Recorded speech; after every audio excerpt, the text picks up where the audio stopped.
Radhe Radhe everyone, bright সাহিত্য YouTube চ্যানেলে তোমাদের স্বাগত জানাই। তারার আলোয় ছায়া শেষ পার্ট। তো চলো বেশি কথা না বলে গল্প শুরু করা যাক। রিভা ও আয়েশা প্রতিদিনই শিশুর আগমনের জন্য প্রস্তুতি নিচ্ছিল। খেলনা সাজানো, ছোট্ট জামা গোছানো, ঘর পরিষ্কার, সব কিছুই তাদের জন্য আনন্দের মুহূর্ত।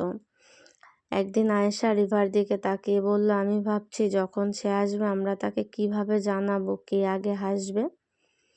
রিভা হেসে বলল, আমরা একসাথে থাকবো, আমরা শুধু তাকে ভালোবাসা দেব, শেখাবো আমরা সব সময় পাশে থাকব। আর প্রথম হাসি আমি নিশ্চয়ই আছি। তারা হাত ধরে এক কোণে চুপচাপ বসেছিল। শিশুর জন্য ছোট্ট গল্প ও গানের তালিকা বানালো। রিভা বলল, এই ছোট্ট দিনগুলো আমাদের সবচেয়ে বড় শিক্ষা দিচ্ছে, ধৈর্য, প্রেম, একে অপরকে বোঝা। আয়েশা চোখে জল নিয়ে হাসল। হ্যাঁ, প্রতিটি দিন আমাদের প্রেমকে আরো শক্তিশালী করে। আমরা শুধু ভালোবাসি না, আমরা একে অপরকে আরো কাছের করে তুলি। প্রতিটি সন্ধ্যা তারা ঘরের নরম আলোতে বসে কল্পনা করত, শিশু প্রথম হাসি, প্রথম পদক্ষেপ, প্রথম মা বলা। রিভা বলল, আমাদের ছোট্ট জীবন খুব দ্রুত বড় হয়ে উঠবে, কিন্তু আমরা একে অপরের সঙ্গে থাকব, সব মুহূর্ত ভাগ করব। আয়েশা ধীরে রিভার কাঁধে মাথা রাখলো। আমি জানি তুমি থাকলে সব সহজ, আমরা একসাথে সব ভয় পারবো। আনন্দ, প্রতিটি নতুন দিন। শিশুর আগমনে প্রতিটি দিন তাদের জীবনকে উজ্জ্বল করে তুলল। হাসি, স্পর্শ, প্রস্তুতি, সব মিলিয়ে প্রেম আরো গভীর ও আরো উষ্ণ এবং আরো চিরস্থায়ী হয়ে উঠল। সকালটা ধীরে আসছিল, আর ঘর ভরা উত্তেজনা ও আশা নিয়ে।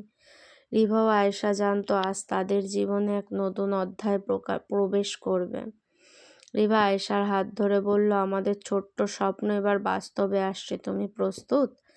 আয়েশা হেসে বলল, হ্যাঁ রিভা, তুমি পাশে থাকলে সবকিছু ভয় দূরে চলে যায়। ঘন্টা কিছুটা ধীরে গেল, কিন্তু তাদের একে অপরের হাতের স্পর্শই ছিল সবচেয়ে বড় সাহস। শেষমেশ একটি নতুন জীবনের কাঁপুনি, একটি শিশুর প্রথম কান্না, সবকিছু মিলিয়ে ঘর আনন্দে ভরে গেল।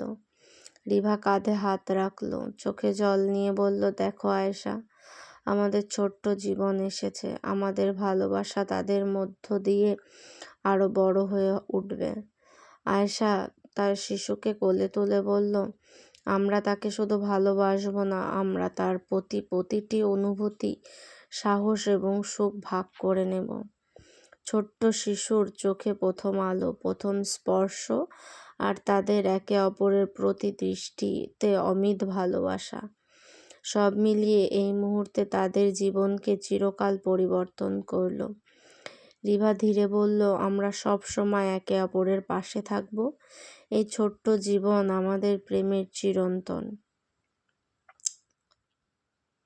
রিভা ধীরে বলল, আমরা সব সময় একে অপরের পাশে থাকব এবং ছোট্ট জীবন আমাদের প্রেমের জীবন্ত প্রতিফলন।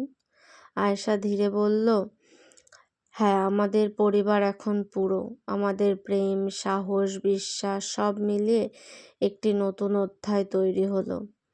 এই মুহূর্তে রিভা ও আয়েশা বুঝলো, প্রেম শুধু অনুভূতি নয়, প্রেম মানে একে অপরের পাশে থাকা, একে অপরকে গ্রহণ করা এবং নতুন জীবনের আনন্দ ভাগাভাগি করা। এভাবেই তাদের ছোট্ট পরিবার একটি উষ্ণ, সুখী এবং চিরস্থায়ী বন্ধনে বাঁধা হলো। সন্ধ্যা নেমেছে, ঘরে নরম আলো, শিশুর মৃদু নিদ্রা আর বাতাসে শান্তি। রিভা ও আয়েশা একসাথে বসে তাদের ছোট্ট শিশুকে কোলে নিয়ে বসে আছে, হাত ধরে, চোখে চোখ, তাদের চোখে শুধু ভালোবাসা, শান্তি।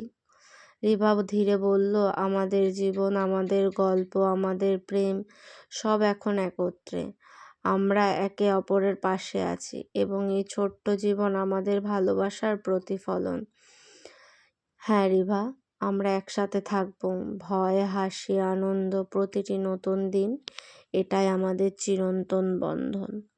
তাদের চারপাশে নীরবতা, শিশুর নিদ্রার মৃদু শব্দ, সব মিলিয়ে এই মুহূর্তে তাদের জীবনকে পূর্ণ করে রিভা শিশুকে কোলে তুলে বলল, আমরা তাকে শুধু ভালোবাসবো না, তার জন্য জীবনকে সুন্দর করে তুলব। আয়েশা ধীরে কাঁধে মাথা রাখলো। আমাদের প্রেম, আমাদের পরিবার, একসাথে থাকা। তারা জানলো জীবনের প্রতিটি মুহূর্ত এবং প্রতিটি হাসি, প্রতিটি স্পর্শ, সব মিলিয়ে তাদের ভালোবাসা আরও গভীর, আরও শক্তিশালী এবং চিরস্থায়ী। শিশুর নরম নিদ্রার মধ্যে তাদের একে অপরের চোখে ছিল সেই মুহূর্ত যেখানে সব কিছু পুরোপুরি পূর্ণ, সব কিছু সুন্দর। একটি ছোট্ট পরিবার, একটি চিরন্তন বন্ধন। রিভা ও আয়েশা একসাথে হাত ধরে হৃদয় মিলিয়ে জানালো, প্রেম মানে শুধু অনুভূতি নয়, প্রেম মানে একসাথে থাকা, একে অপরকে বোঝা এবং জীবনের প্রতিটি দিন ভাগাভাগি করা। এভাবেই গল্প শেষ হলো রিভা, আয়েশা এবং তাদের ছোট্ট পরিবার এক চিরন্তন ভালোবাসার বন্ধনে আবদ্ধ। কেমন লাগলো গল্পটি? কমেন্ট করে জানিও। এমন ভালো ভালো রোম্যান্টিক আরও সুন্দর সুন্দর গল্প পেতে ব্রাইট সাহিত্য ইউটিউব চ্যানেলকে সাবস্ক্রাইব করতে হবে। সাবস্ক্রাইব করে দিও। নতুন গল্প আসবে খুব তাড়াতাড়ি। ততক্ষণের জন্য সবাই খুব ভালো থেকো, সুস্থ থেকো। রাধে রাধে।